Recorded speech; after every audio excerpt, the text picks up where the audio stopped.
So ayan po, nag fried chicken tayo. So yan po ay leeg ng manok. Yan po, gi fried chicken ko po. I-fry. Nilagyan ko po ng crispy fry at saka harina. Tapos tinimplahan ko yan. Masarap po yan. Para na rin po kayong bumili sa sa kanto. Kaya yan po. Masarap po yan. Leeg lang po na yung manok yan kasi mura lang po.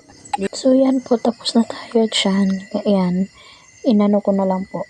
Yan, kukunan na po natin. Lagay natin sa lalagyanan. Pagpasensya na po yung nilagyan ko na hindi ganyan pong tsura pero malinis po yan. Yan po.